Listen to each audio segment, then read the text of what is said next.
As Veias Abertas da América Latina é um dos livros mais importantes da história do nosso continente. E eu vou te dizer por quê.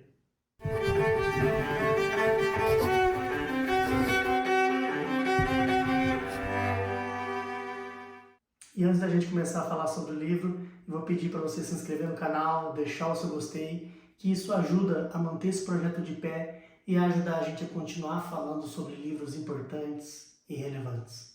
Bom, o autor desse livro, o Eduardo Galeano, foi um uruguaio, nasceu em Montevidéu em 1940 e morreu nessa mesma cidade em 2015, viveu um tempo exilado na Argentina e sempre demonstrou um talento muito grande para a escrita e para o desenho. Fez uma carreira brilhante como jornalista, escreveu outros livros com bastante relevância, como Memória do Fogo, que é uma trilogia, mas sem sombra de dúvida sua magnum opus é As Veias Abertas da América Latina. Nesse livro ele meio que estabelece uma ordem cronológica dos fatos.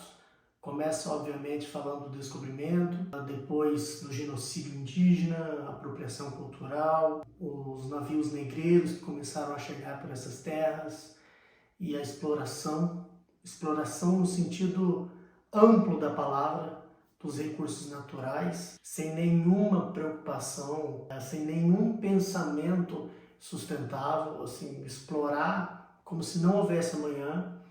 E essa exploração, evidentemente, abastecia as metrópoles, né? Primeiro as metrópoles portuguesas, depois espanholas, holandesas. E essa exploração de recursos naturais continuou até chegar ao período da industrialização, onde os nossos minérios financiaram a industrialização no Reino Unido. Esse livro chama atenção porque ele não é um romance, obviamente, e também não é um livro de história. A narrativa é muito envolvente, o Galeano escreve muito bem, e é como se fosse uma prosa, mas não é.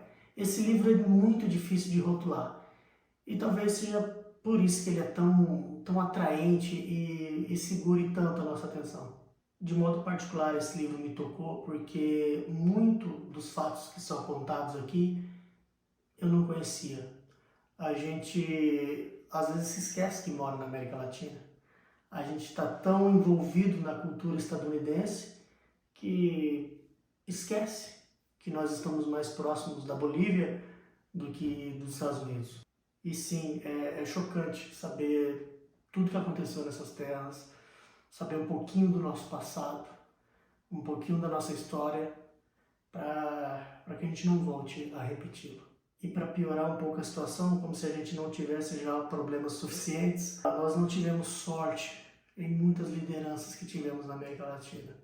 No período que esse livro aqui foi escrito, a América Latina estava quase toda tomada por regimes ditatoriais de extrema-direita.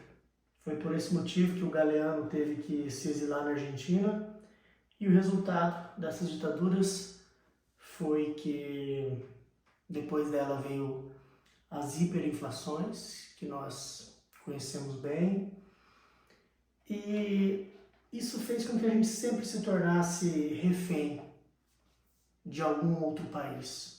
No início o livro fala muito bem da nossa subserviência aos países europeus. Isso depois foi trocado por uma subserviência estadunidense, né? Sobretudo quando a gente teve uma tentativa frustrada de industrializar o nosso próprio país com capital estrangeiro e pagamos até hoje essa dívida. Os juros da dívida fazem com que a gente seja tão subordinado aos Estados Unidos como a gente era lá atrás no período da colonização aos países europeus. Portanto, a verdade nua e crua é que a América Latina nunca andou com as próprias pernas. Ela sempre esteve subordinada a alguém. E é importante saber disso porque aquele que não conhece a sua história está fadado a repeti-la. A Alemanha tem um museu do Holocausto, para que todo jovem que nasça saiba o que aconteceu naquele país e que isso não volte a se repetir. A gente conhece muito pouco a história da América Latina.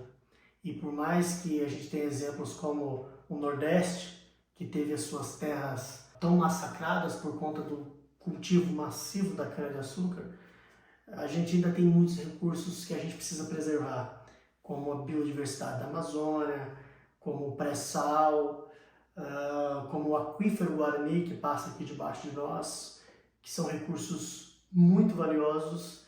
E será que a história vai se repetir? Pois bem, fica aí esse questionamento e fica a dica de leitura aqui, esse livro maravilhoso, que é indispensável para você conhecer um pouquinho mais da nossa história.